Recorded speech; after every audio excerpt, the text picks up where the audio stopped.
All right. Um, so thank you, Willard, and thanks for inviting me.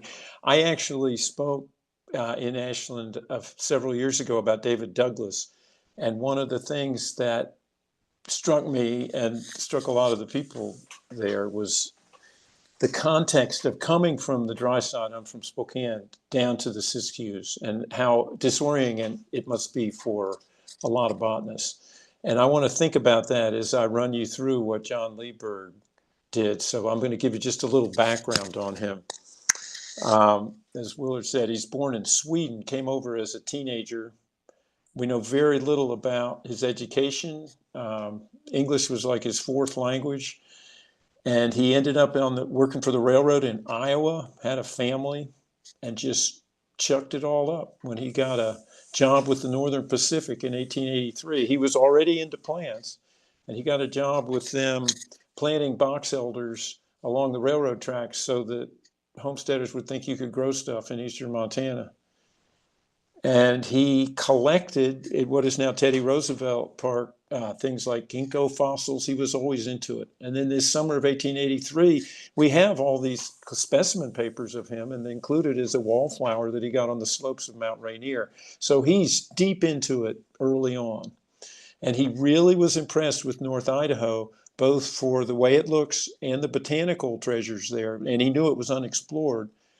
And gold. He's a prospector. He's a Jippo prospector, just like everybody else there. And here's his homestead cabin on the south end of the lake. And he had a wife and a child and his wife was a physician who is a whole story in herself that we'll try to ignore for tonight.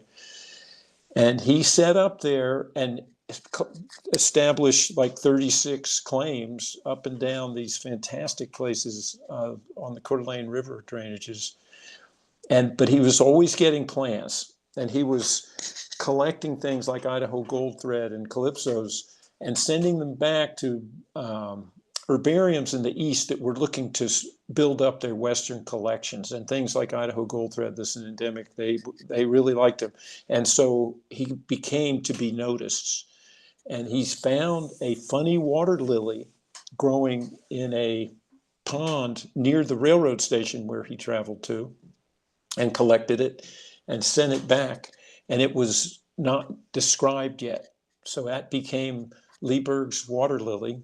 And it's now extinct in North Idaho, but is known from places back east around the Great Lakes. He took great pride in that.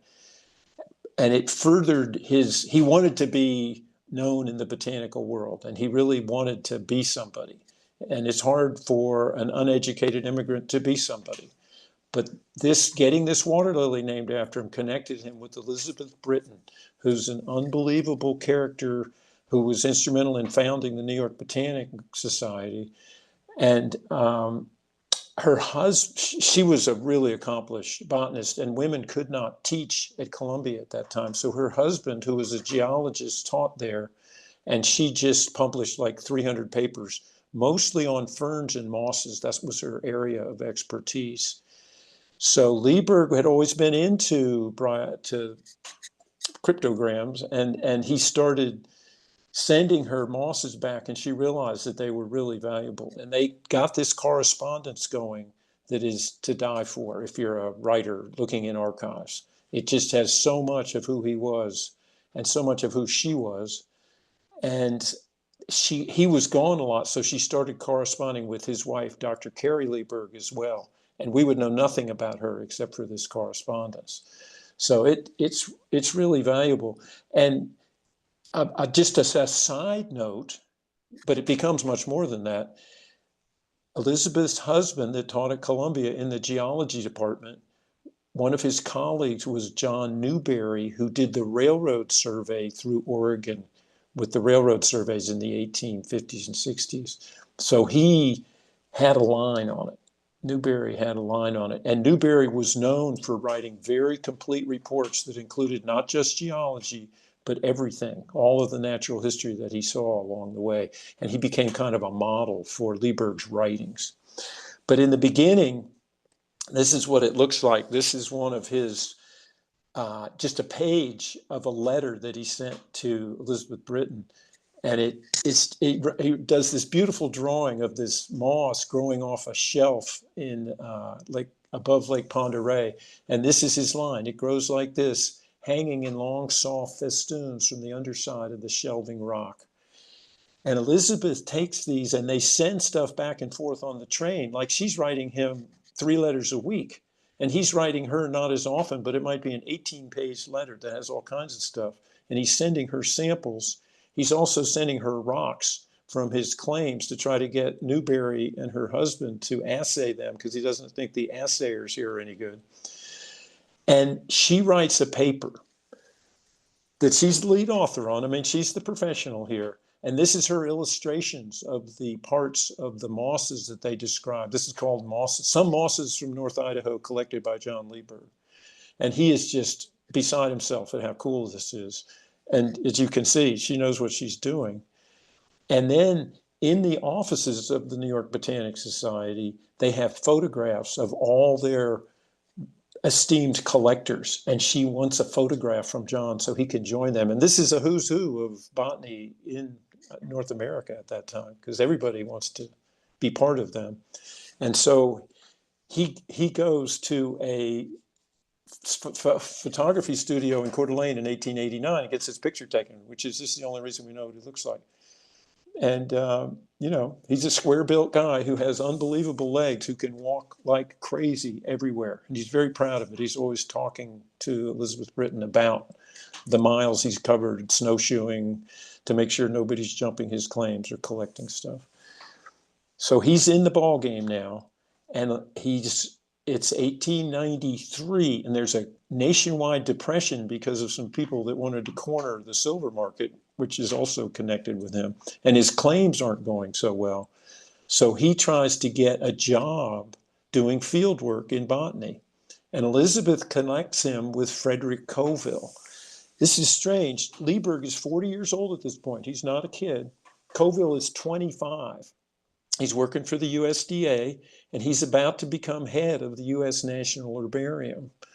And he's a very interesting, energetic man who ends up playing a much better part in this story. But he assigns Leiberg to be the field assistant on this expedition to the West that he's calling the Sandberg-Leiberg expedition. Sandberg is a physician from Minneapolis who's a credited, respected botanist. Leiberg is not. He's still a nobody.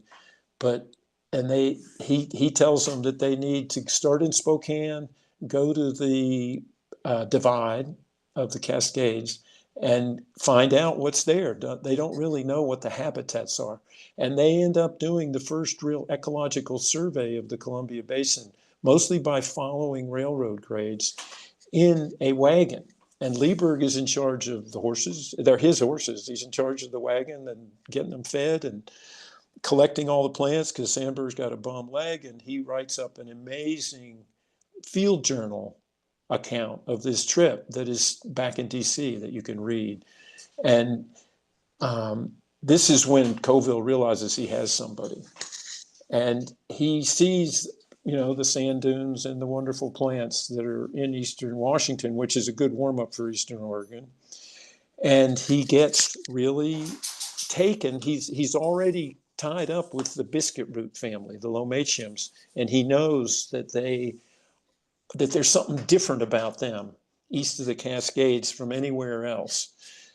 And he writes all these letters to Coville that we have. And he says things like, the precipitation of winter and spring give opportunities for a vernal flora which grows and matures rapidly and is entirely gone, or at least unrecognizable, when the warm weather of summer sets in. Collections in this region are wanting in early spring, and this part of the flora is rather imperfectly known. And he's absolutely right. I mean, the biscuit roots are coming out now in the Columbia Basin. The tribes are out making hay with them, doing their roots festivals and stuff. And no botanist ever collected there in the spring. Leiberg, for the rest of his time with Coville, is begging him to start his surveys much earlier. He's used to starting in May and June. Leiberg wants to start in April. And he writes to him, have you noticed how beautifully these early flowering low umbellifers form a chain from the highest to the lowest elevations in this region? Also completely true. And anybody who gets addicted to biscuit roots is in deep trouble because you're just chasing these things all the time, and they bloom and go to seed very quickly. And it's the roots that are left that so many of the tribal people utilize. Leiberg has already got one that he showed to Sandberg when Sandberg came out to his homestead. It is now called Sandberg's Lomachium, that Leiberg gave to him and should be called Leiberg's Lomachium, according to the way John thinks. So this is great. And he's also, during the course of this trip, he kind of gets his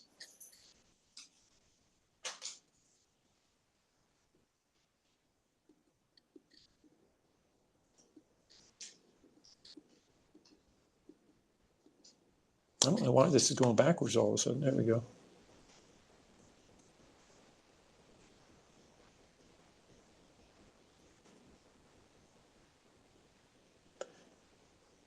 Now, whew.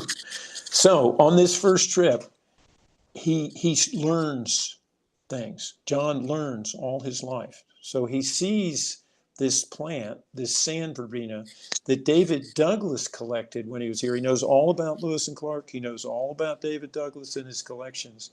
And Douglas called it honey-scented sand verbena, which is this beautiful smell. And it doesn't show up on any of the lists or website versions that you see of plants utilized by tribal people. But it's clear that it was, because Leiberg writes back to Elizabeth Britton in a letter, not in his journal, that says, I see this plant around all these old native campsites. And sure enough, they're probably using it for ticking in pillows and to make their lodges smell good. It's a wonderful plant. It grows in sand dunes. It blooms really late, and it's almost extirpated now. So Leiberg is sort of getting a whiff of how this flora is so tied into the dry country and so tied into the tribes. Coville was a climber, so was Leiberg. So Coville wants him to climb some of the volcanoes in the Cascades while he's doing this plant survey. And he's away into alpine plants. So he makes one of the first ascents, maybe the first ascent of Mount Stewart, that's recorded by white people, and has fascinating things to say about it, because Mount Stewart sits out by itself, and you can see the desert and you can see the volcanic peaks of the Cascades. And he starts thinking about this war between the dry and the wet, between the low and the high, and talking about him in sort of, again, he's very familiar with Humboldt, thinking about Humboldt. And Seahart Merriam, who works in the same building as Coville back in DC, is doing a lot of these kind of habitat climate zones and elevation changes now. So he's, again, Leiberg is theoretically uneducated, but he's right in with the latest thoughts about how people look at plants and ecosystems. And Coville realizes he's got somebody, so he never works with Sandberg again, but he immediately hires Leiberg to do a survey of Eastern Oregon, which nobody knows anything about. And there's a US Army map that was kind of based on the railroad survey that just shows everything east of the Deschutes River as just being unlivable desert. And so Leiberg, in the summer of 1894, gets on the train from Spokane, goes down to Heppner, and then just gets a farm wagon and rolls through the John Day country down to Prineville and Bend, and then rolls down through Newberry Craters and the Paulina world, and down, making circles all the way, and down to Klamath Lake. He goes through Button Springs and Silver Lake along the way, which is some really interesting stuff. And we have his plant list. He keeps an amazing plant list and journal, and he's writing letters back to Coville. So we have a lot of good information about this. And there's specimen papers. He has over 10,000 specimen papers at the National Herbarium in DC, but he has another several thousand at the Oregon State Herbarium. So you can go look at any of these plants, and he does a nice job. They're great. So he's hung up on balsam roots, as are a lot of people that live on the east side, and he sees the serrate balsam root, which he hadn't seen before, and goes out of his mind because it's so cool. And he's just ready to go on anything that's new and exciting. And when he gets down and sees the up above the rim. When you get into the world of John Day biscuit roots, he kind of loses his grip because he knows it's new and hasn't been described, because Coville has introduced him to Joseph Rose, who has written a monograph about all the biscuit roots, all the lomatiums, what we call lomatiums. They had several different names then, genus names. And so my wife and I went back to Washington to look at Leiberg's letters, and there's a scrap of paper in one of them. This looks like it's torn off of a collecting sheet, and it's addressed to Rose, and it says, "A most striking and peculiar umbellifer met with on the high basaltic tablelands of Gilliam and Morrow counties at altitudes of 900 to 1200 meters, growing along the drainage channels of these tablelands among loose rock. The drainage channels in the swales of these hills are not the depressions on the immediate surface, but are marked by long sinuous lines of basaltic talus devoid of soil, through which the water finds its way to the cairns below. Among the loose rocks in these channels live roots of this species, devoid of all soil except some slight covering of mud deposited by the percolating waters. Flowers light purplish or pink. I regret it is too early for mature fruit." That's an unbelievably turned phrases for somebody whose fourth language is English. And he's just so wired on it. And again, this is a cultural plant for the tribes of this area. And he's just, again, he's in a daze almost. And the amount of work that he does and the amount of ground that he covers, some of the people that I talked to, especially Forest Service people, said he must have been making all this up. He couldn't do as much as he did just for the weeks that he was out. But my method for studying him is just to take his journals and go to the same places on the same dates that he is collecting. And you can do it. It wears you out, but you can do it. I don't know how he wrote up all this stuff at night, but he is so plugged in. And here's really one of the reasons is he just can't get enough of the biscuit roots. So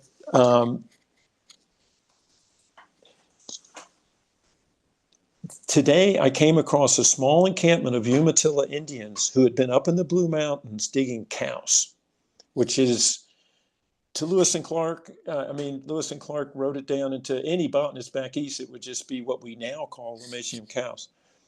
I obtained some samples from them and shipped them today in a separate package to the department. The roots are dried and ready for grinding. The lumps of dough-like material are the roots pounded, mixed with water, and molded by the women. In this state, the mass is spread on low platforms elevated a meter or so above the ground, where the lumps are exposed to the drying influences of the sun. The creases on the lumps are the impress of the fingers of the women by whom the molding was performed. The stuff has at this stage a carrot-y odor and is called sapalel. It is to be regretted that there was no possibility of obtaining a sample with leaves or flowers by which to fix the species.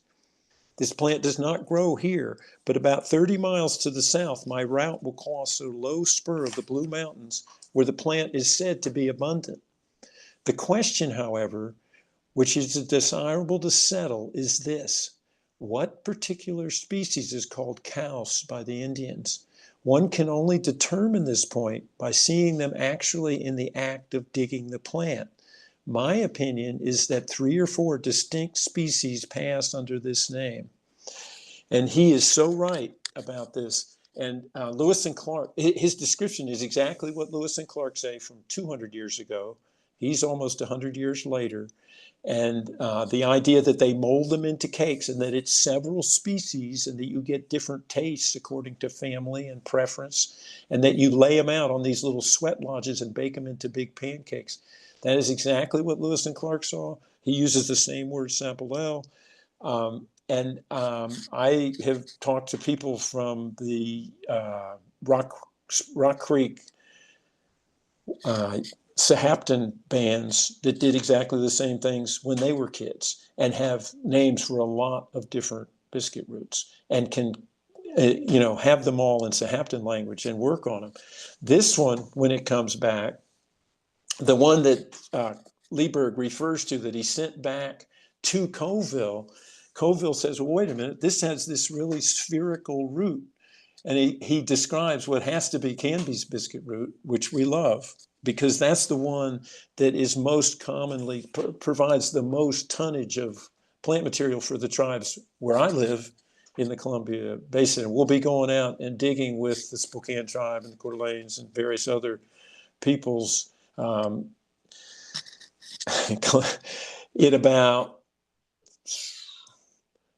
in about 4 weeks. We'll go out and dig this Canby's biscuit root because the flowers will be gone and it'll be in seed, and that's why they like to dig it when the energy of the plant is back down in the root.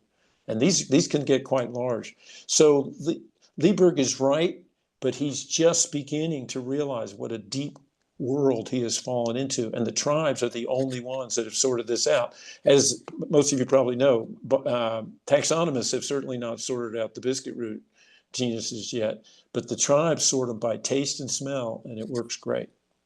And he's just getting a peek into that.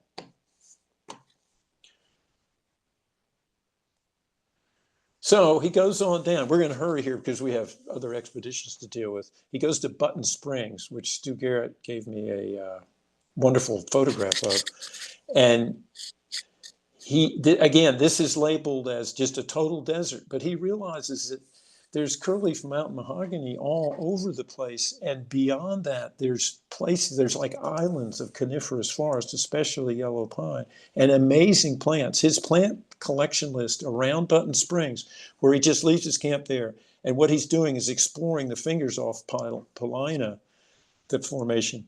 It's just a really amazing plant list that is worth looking at. So he does that.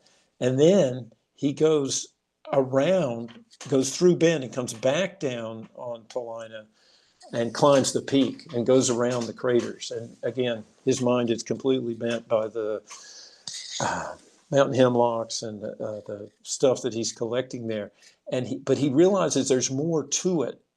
He writes, the present distribution and character of the flora of Idaho, Oregon, and Washington is most intimately connected with the recent geological history of this region and cannot be fully unraveled until the changes that have taken place since the beginning of the great basaltic metamorphoses are more fully understood.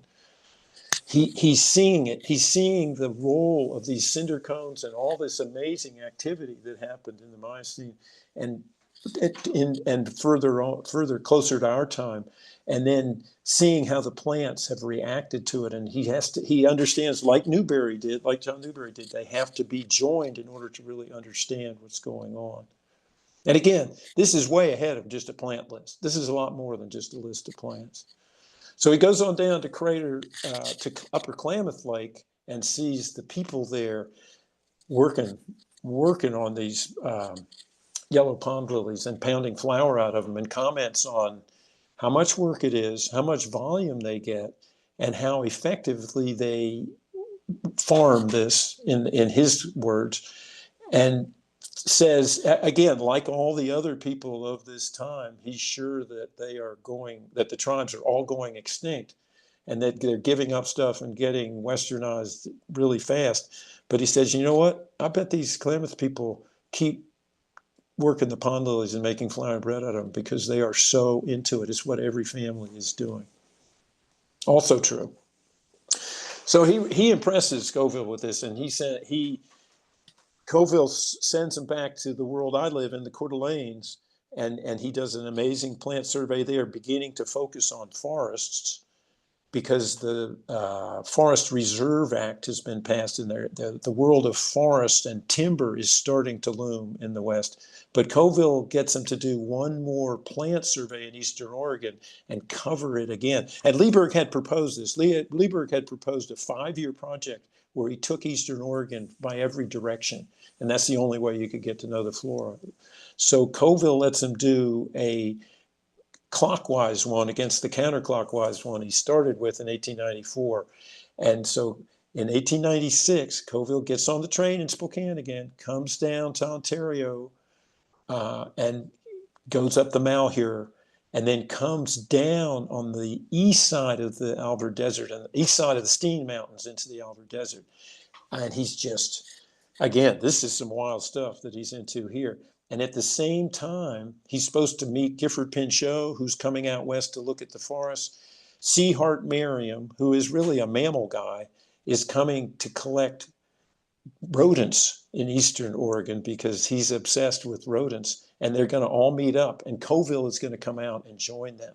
And they have this, it gets really funny because nobody understands the geography very well. So Leiberg goes to the Alvord Desert with you can see the Steens behind them, and he's just really taken with this and sees really the shrub steppe, the atroplexes and all that. But then he goes up into the Steens and gets the biswarts and all these exotic kind of botany, to him, really amazing alpine bog plants. He really loves it. Then he goes further east and goes to the divide of the Oahe and Malheur.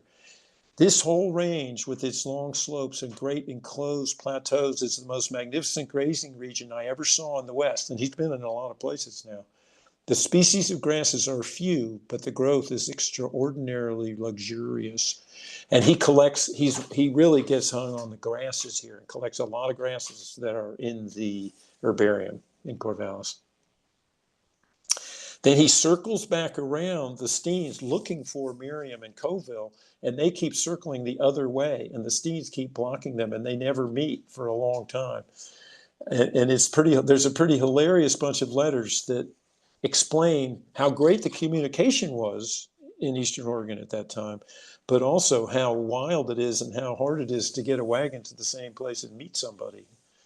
And he finally gets up with Coville, and they travel around that area on the map that is right along the Nevada, California, Oregon border. That's where they're really working. And they come to what we now call Gearhout Mountain, and he calls Gayhart Buttes. And he goes up into them and collects, again, the beautiful purple-flowered honeysuckle that's up there. And again, all these specimens are in Corvallis, and you can go look at them.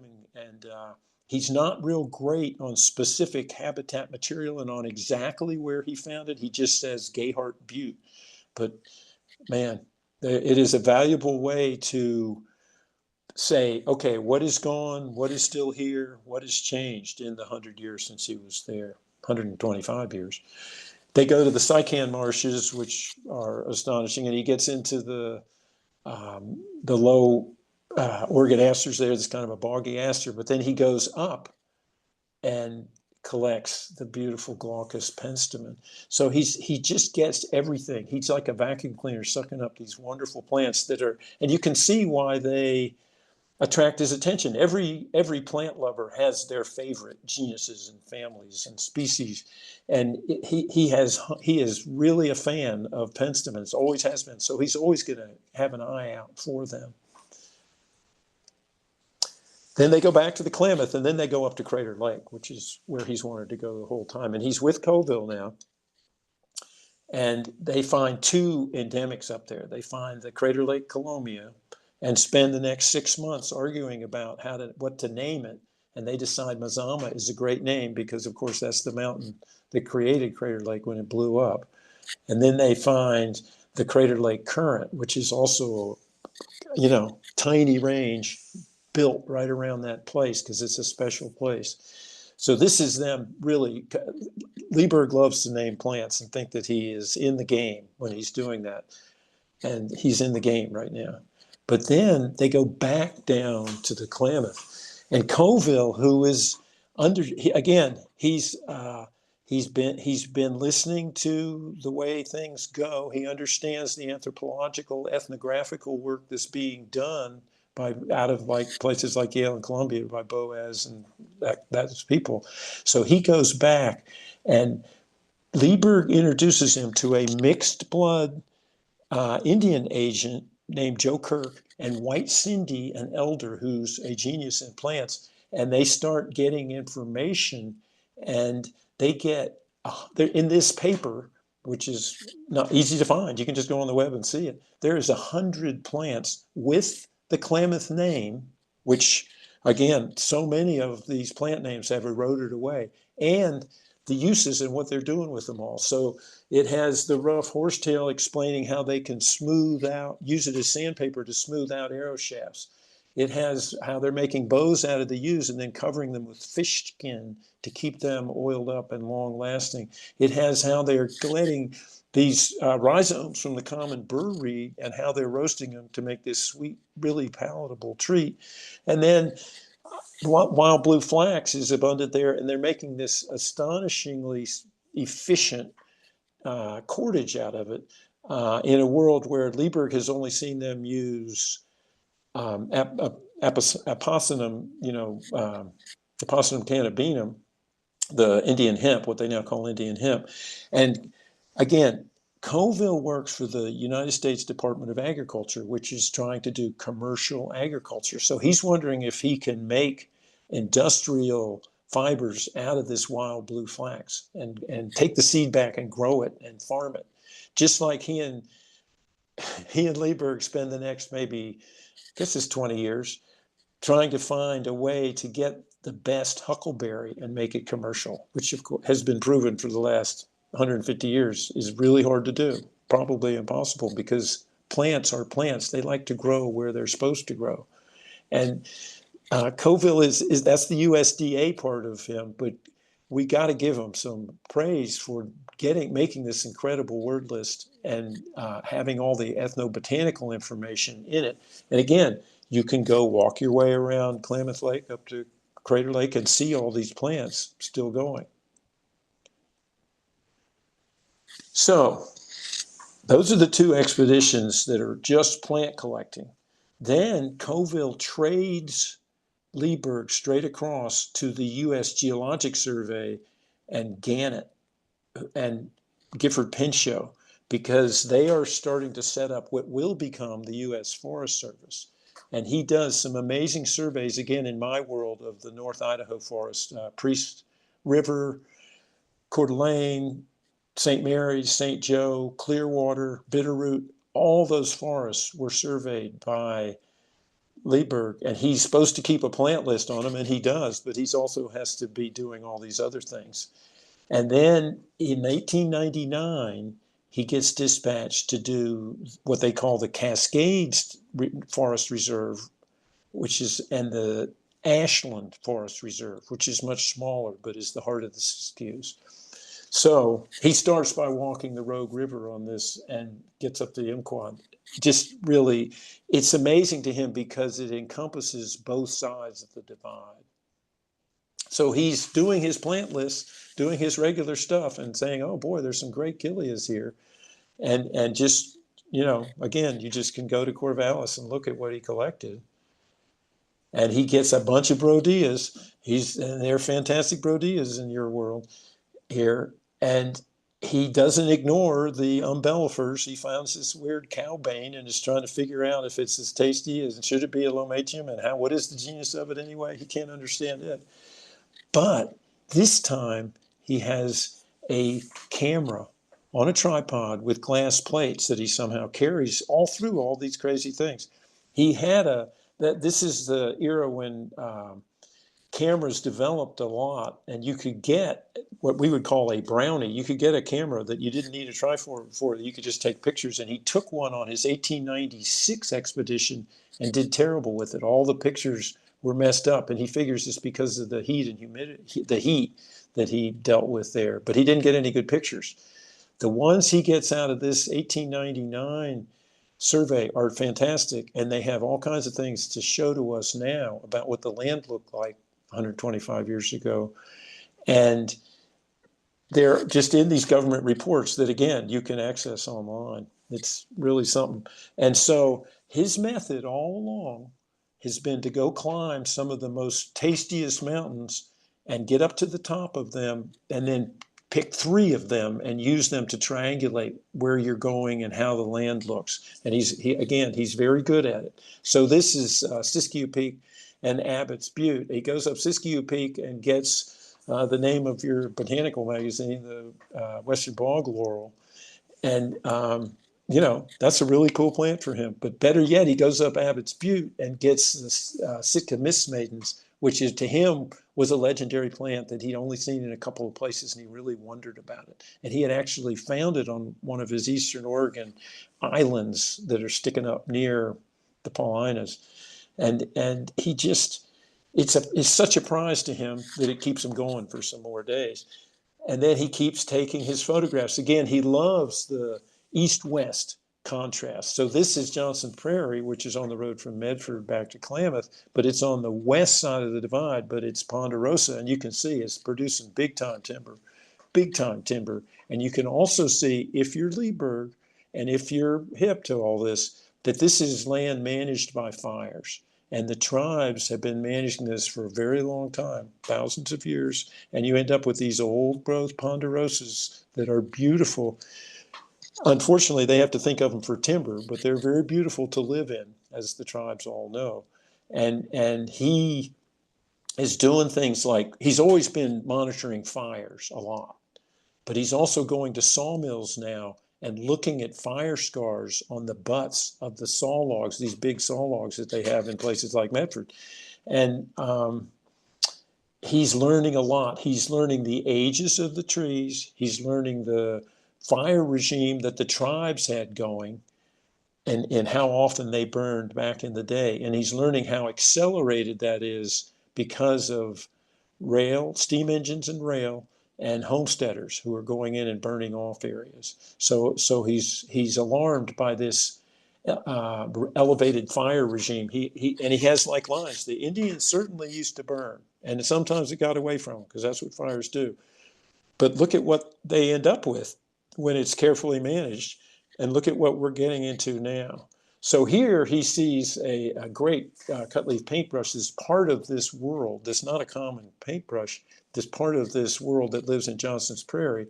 And here he is, excuse me, taking pictures of the North Fork of the Rogue, where it's just toasted. And it's a beautiful mountain hemlock, noble fir lodgepole ecosystem, but it's just completely wiped. It's wildfire in the way that we now think of wildfire. And he writes real perceptive stuff about how it's a hot fire, it's going to sterilize the soil, and then how do you get out of this dog-hair lodgepole, more fire kind of regime that we have been stuck in ever since they started suppressing fires. So there's really a lot to see in this.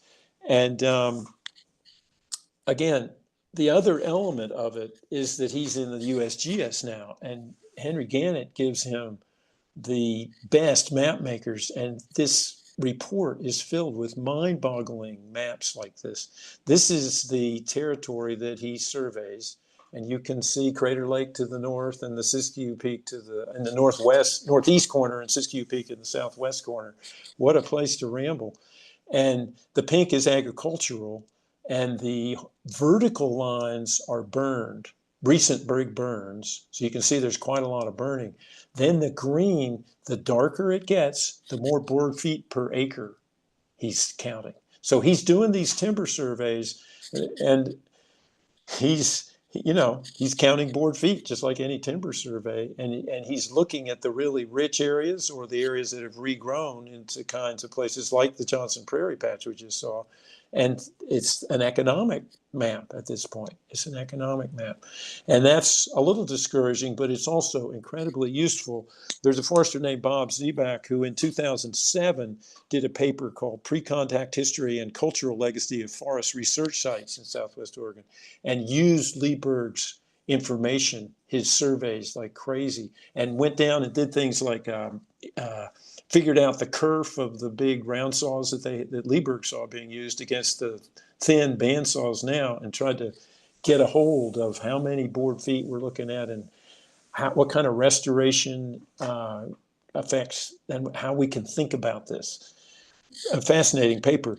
And my position is that Leiberg is still underutilized and has a lot to tell us about ecosystems, which includes the plants and the geology and the forests where we live, because of maps like this.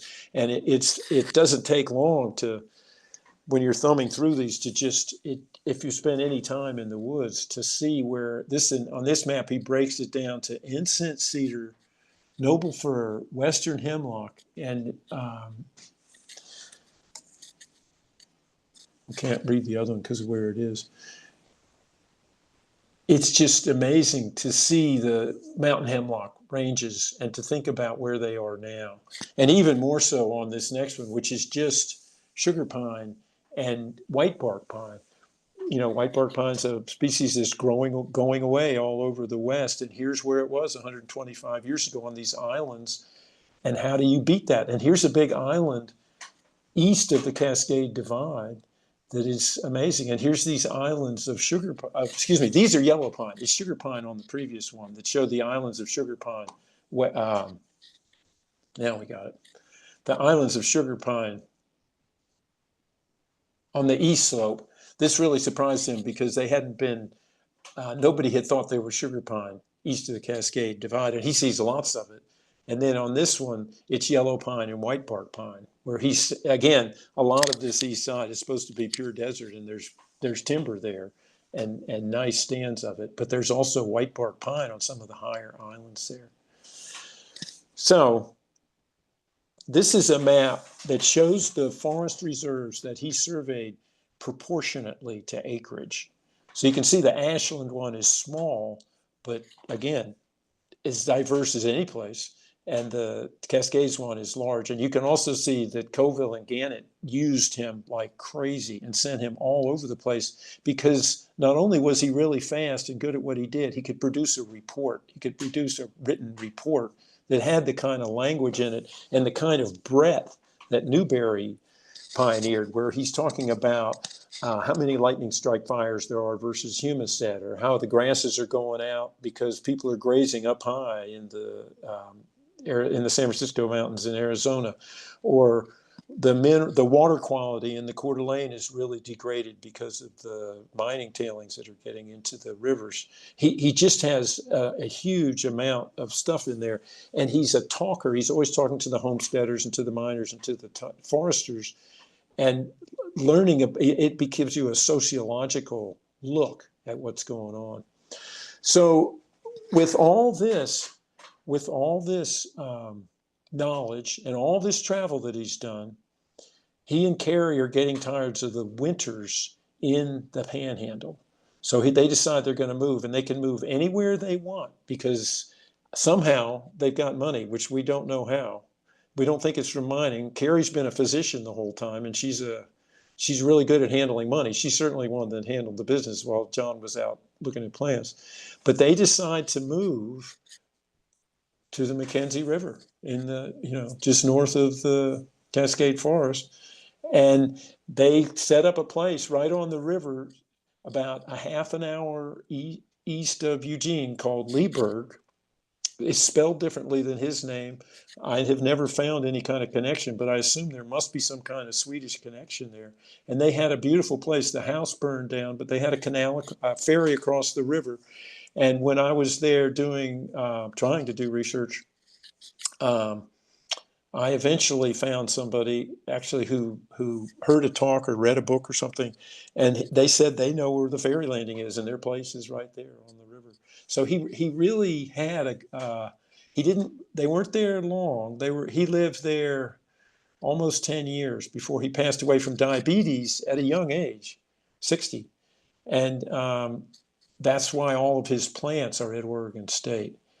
And Carrie became friends with a woman doctor in Eugene and lived another 25 years and did all kinds of interesting things herself. So I'm just telling you a tiny piece of the Leiberg story, but the plants that he got here was really something. And he never stopped thinking about how to expand, again, the specimen papers of a simple plant list into something that meant more, that meant something ecologically, is the way we would say it today. And here's National Geographic from May 1899, the year that he did the Ashland survey. And he has this article that is a climate change article that is just hard not to have question marks go up in your head about is climatic aridity impending on the Pacific slope, because he's seen places where he can see alpine species getting overrun by more lowland species, as you can now. Anybody who spent time in the high country thinks of it now. And if you look at the masthead here on the National G, this is their 10th year of existence, but the people who started it were people like Henry Gannett of the USGS and C. Hart Merriam, the chief biologist of the USDA, who he worked with in the field. He got to know. They're influential on him, but he's influential on them. For instance, he talked to Gifford Pinchot, the first head of the Forest Service, in Priest Lake in 1897, and talked to him about fires. And then Pinchot writes a book later that has some of the language that sounds exactly like the letters, the same language that Leiberg is using in his letters to Elizabeth Britton. He keeps writing to her this whole time. So he's a wonder. And I've talked long enough about him. If you have any questions or comments on all this, I'd love to hear them now. But you can also write to me via this website, just jacknisbet.com. And I never got completely done with him. COVID took over, and then other things took over. With people like David Douglas, I like to do an illustrated book. As you can see, there's lots of illustrations that would go with his story here, and write essays about what's happening now, how it reflects on now. And I'd really like to do a museum exhibit about him, also about him and Carey, because of the state of medicine and the state of geology and everything that would reflect on now. You can see he's got a lot of the things that he's doing seem to resonate with where we are right now. So thanks a lot for inviting me. I'm going to try to get out of this and get back to Willard. Does that work? Can you hear me, Willard? I can. Oh, great. Okay. Thank you very much. There are some questions, but thanks for the presentation. And so let's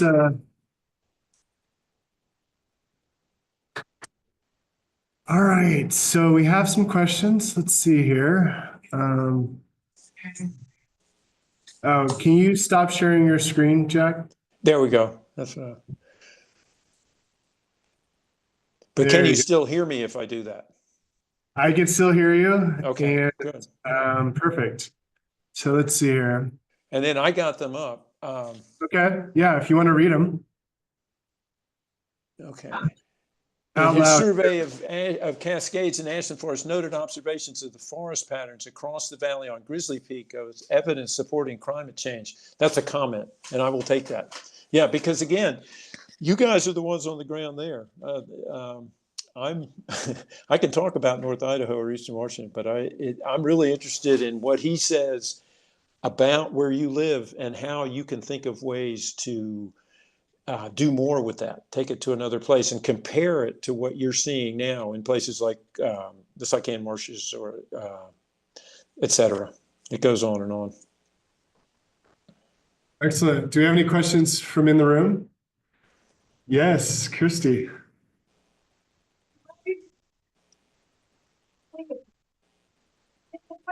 In your book, you said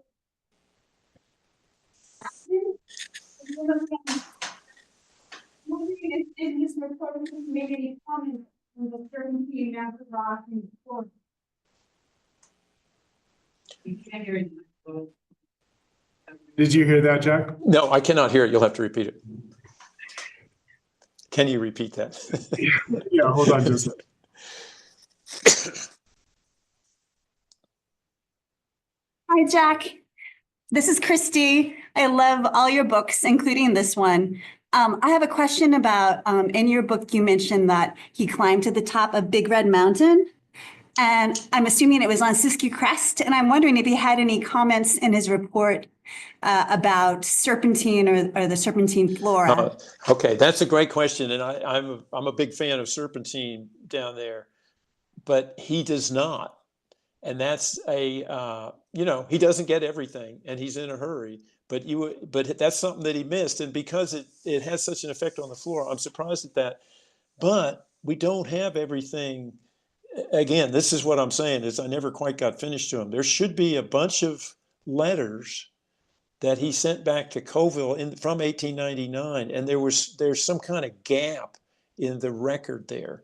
So I'm looking in different places, and maybe he's writing to somebody besides Elizabeth Britton or Frederick Coville. Maybe he's writing to Miriam, or maybe he's writing to a geologist thinking about him, because you would think that's the kind of thing you noticed.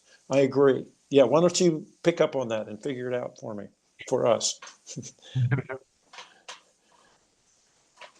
Any other questions? All right. Well, thank you so much, Jack, for your presentation. It was really enlightening, and we really appreciate your time.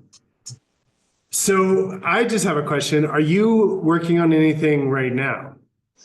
Yeah, I'm struggling with a book that is essays that are, each one is based around birds, a bird. Each essay is based around a bird, and I'm well along in it, but it's not going to come out next week or anything. These things take forever.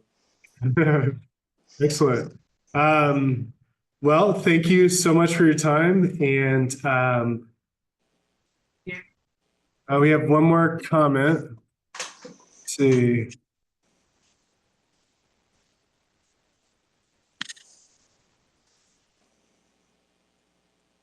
Oh, yeah. How might Darren find the journals?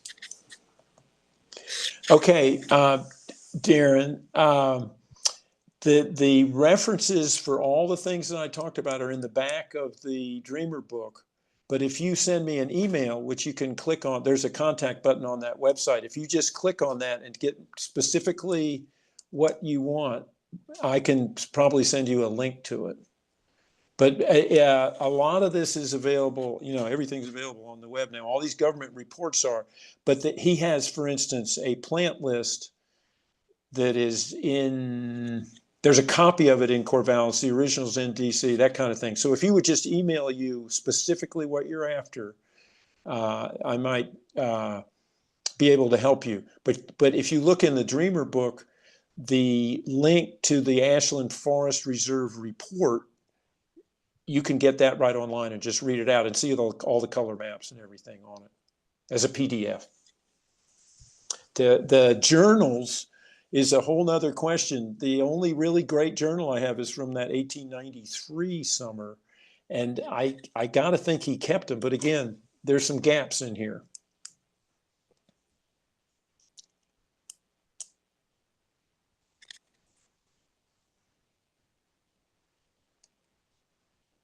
All right, last question or comment. Oh, is this from Cindy? This looks like Cindy Roche to me. Cindy went to the Barren Valley where he collected the type for Poa Leibergii and never found it. Apparently the grazing regime has destroyed the populations in that area. We tried for years. And that's, I think what I'm talking about is, it's a thrill to see Sandberg's Lomachium up in the mountains above his homestead, but not everything has survived the century and a quarter of abuse that we've given it. And anything that's getting grazed has been really under hammer for the last long time. So it doesn't surprise me, but it's really too bad. And I appreciate Cindy going back and back and back looking for it. I love the photographs that you sent. And I also have to tell you, I was just by your place today, and there's a few swans in the wetlands there.